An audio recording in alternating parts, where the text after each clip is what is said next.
Nino, ¿qué tal? Boas tardes. Boas tardes, como andades? Que tal? Bueno, imagino que preparando xa ese primeiro partido do ano en este campeonato galego, esa primeira xornada para vos, e xa houbo na eliminatoria previa, pero o Olímpico de Rutis entra nos oitavos de final. Antes de nada, sentou ben esta semana de descanso?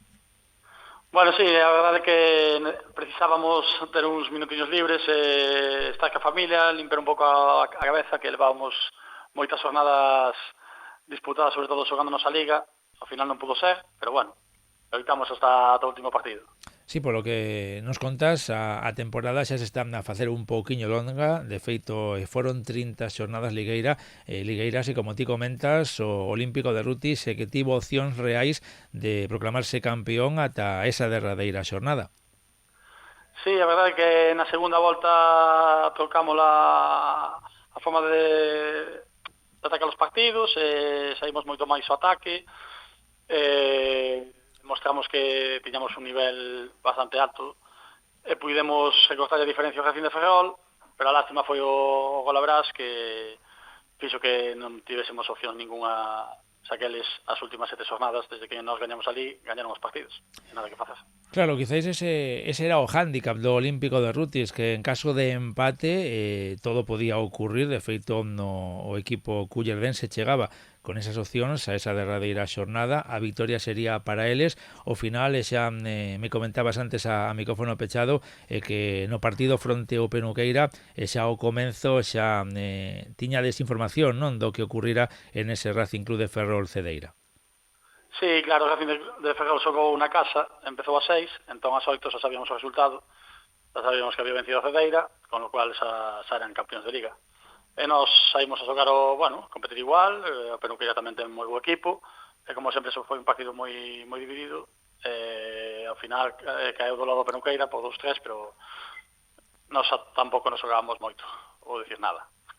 Daba igual, victoria ou derrota, o equipo tiña asegurada ese subcampeonato, esa segunda posición, pero estaba claro, non, que o Racing Club de Ferrol que fallara fronte ao Cedeira era moi complicado.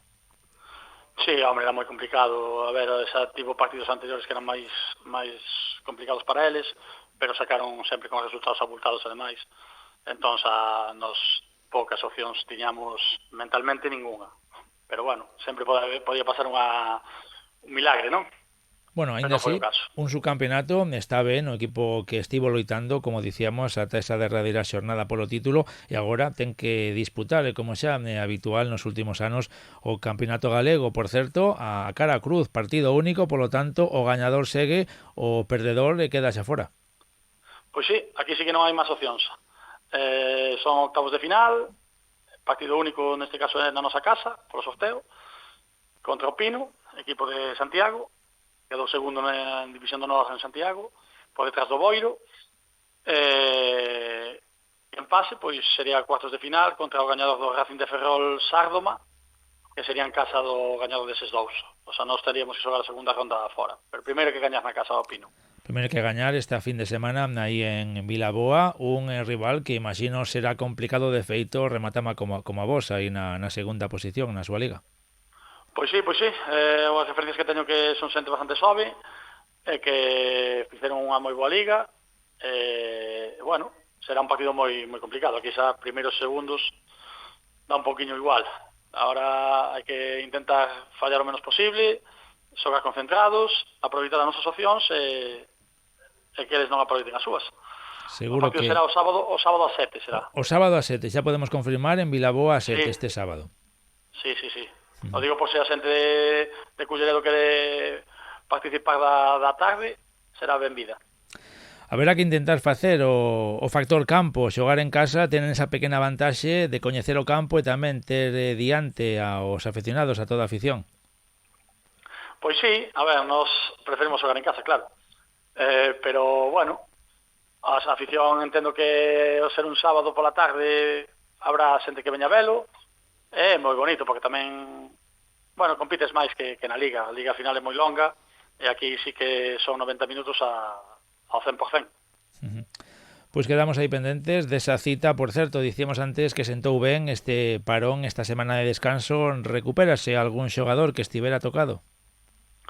Bueno, a verdade é que tiñamos así sobre todo a Ramón, que viña cunha fisura nunha costilla, xa o último partido contra o Penuqueira disputou uns minutos, penso que estes 15 días xa vai chegar ao 100%, e algún outro que tiña algún golpe, pois eu penso que vai liberar de lesións a todo o mundo. Todo o mundo quere xogar estes partidos. Está claro, son os partidos interesantes agora que xa rematou a Liga e os que poden dar aínda esas últimas alegrías ao equipo no que resta de campaña. Pois sí, a verdade que é un premio, é o premio máis bonito que se pode con esta idade xogar o Campeonato Galego, pois non hai nada máis alto. Entón intentaremos facer un mellor papel posible e deixar o pabellón de Culleredo o máis alto posible. E ademais tamén outra ocasión é para xogar contra equipos que non son os habituais na Liga. Sí, bueno, claro, eso é a outra parte boa. Este caso tocou o Pino, que se repito que aquí a 10 minutos de Santiago, xente que non coñeces, polo tanto, pois máis incertidumbre, pero tamén o afrontas con moitas ganas. Pois lembramos de novo esa cita o vindeiro sábado 30 no campo municipal de Vilaboa a partir das 7 nese partido de oitavos de final do Campeonato Galego Olímpico de Rutis Sociedade Deportiva O Pino. Nino, moitísimas gracias como sempre por atendernos e moitísima sorte o sábado. Pois moitísimas gracias, Óscar, pola chamada e eso, estades convidados todos a pasar unha tarde de fútbol. Pois moitísimas gracias pola invitación, un saúdo. Veña, saludo. Ata logo.